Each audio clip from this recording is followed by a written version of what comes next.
In the shadows of history, where kings rule and empires rise and fall, there are moments that change the course of destiny.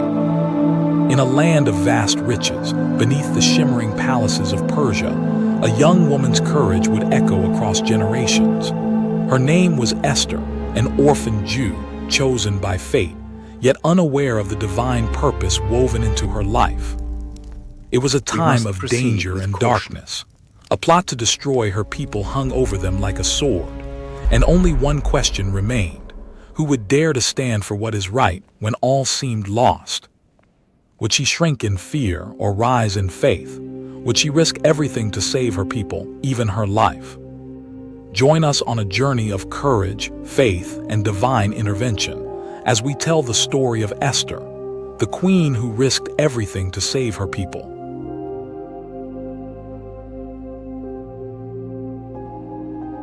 In the days when mighty kings ruled the earth, there was a monarch whose power stretched from India even unto Ethiopia, 120 provinces in his dominion. His name was Ahasuerus, king of Persia, and he sat upon the royal throne in Shushan the palace, a fortress of splendor and pride.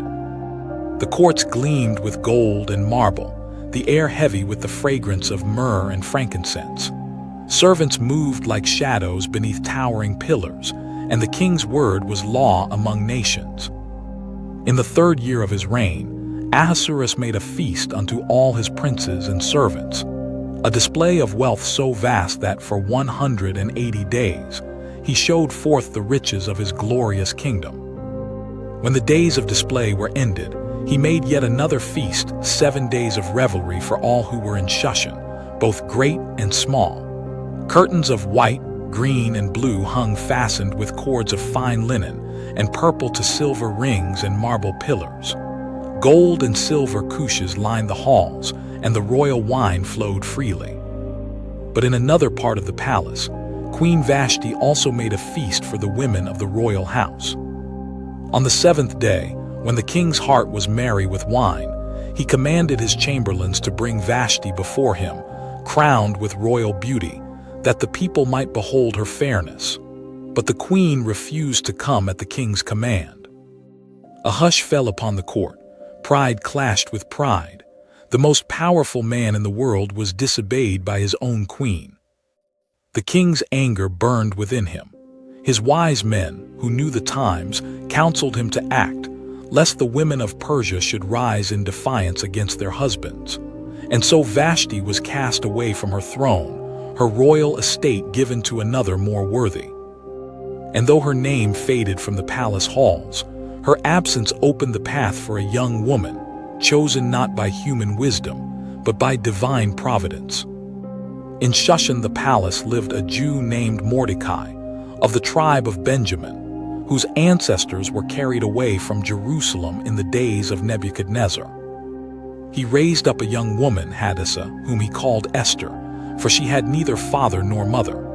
The maid was fair and beautiful, and Mordecai loved her as his own daughter.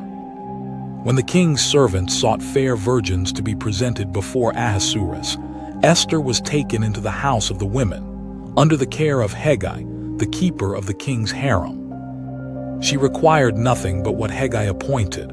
Her spirit was humble, her countenance gentle, and the maiden pleased him, and she obtained kindness. For 12 months the women were purified with oils and sweet odors. When Esther's turn came to go before the king, her beauty shone not only from without, but from within, clothed in grace and quiet strength.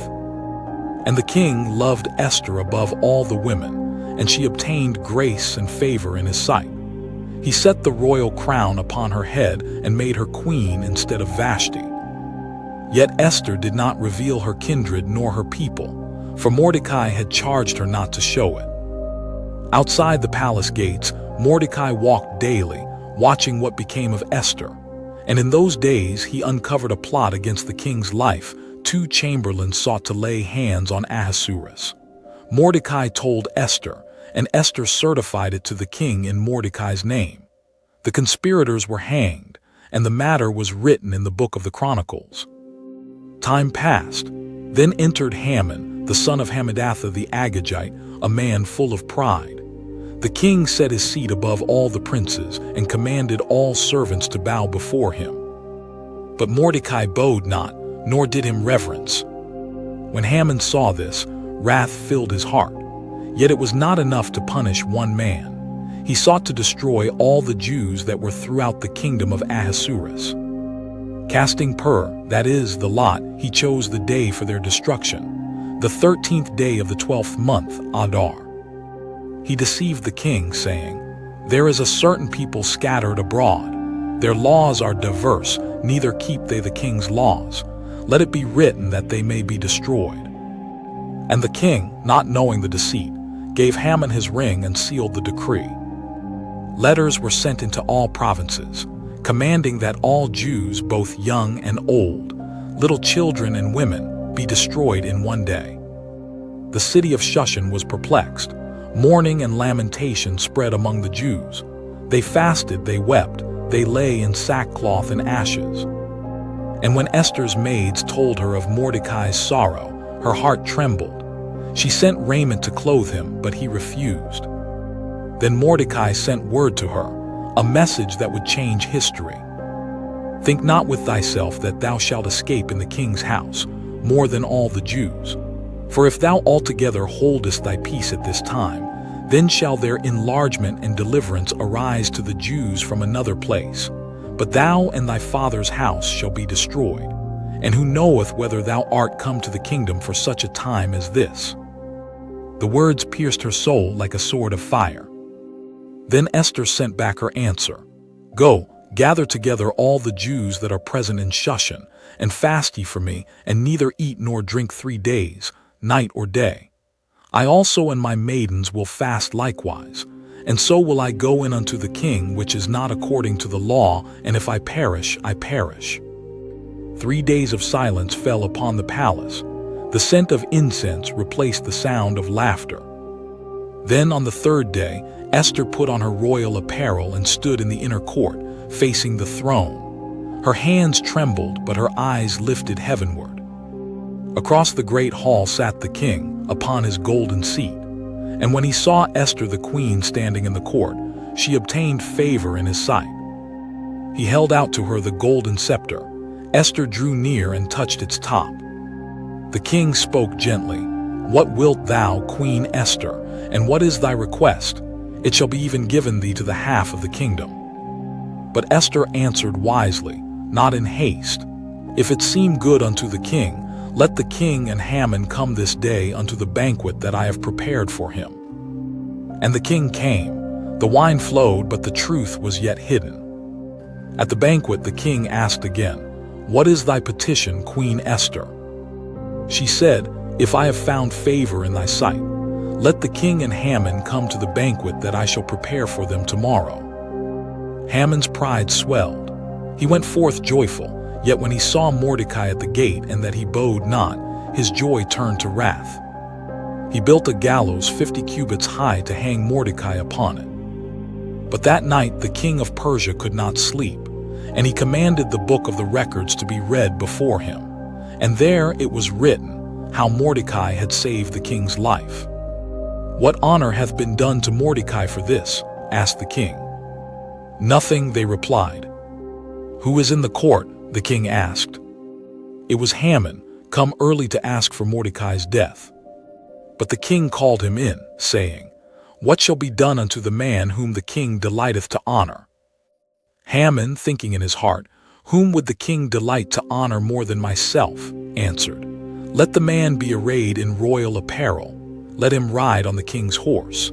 And let proclamation be made before him, thus shall it be done to the man whom the king delighteth to honor." And the king said, "Make haste, and do even so to Mordecai the Jew." Haman's face fell. He led Mordecai through the streets in humiliation, proclaiming the honor he thought was his own. That evening he came to Esther's second banquet. The king asked again, "What is thy petition, Queen Esther? And it shall be granted thee." Then Esther revealed the secret that trembled within her heart. "If I have found favor in thy sight, O king, let my life be given me at my petition, and my people at my request. For we are sold, I and my people, to be destroyed, to be slain, and to perish." The king's countenance changed. "Who is he, and where is he, that durst presume in his heart to do so?" And Esther said, "The adversary and enemy is this wicked Haman." Fear seized Haman's soul. The king arose in wrath and went into the palace garden. When he returned, Haman had fallen upon the bed where Esther was. And the king said, "Will he force the queen also before me in the house?"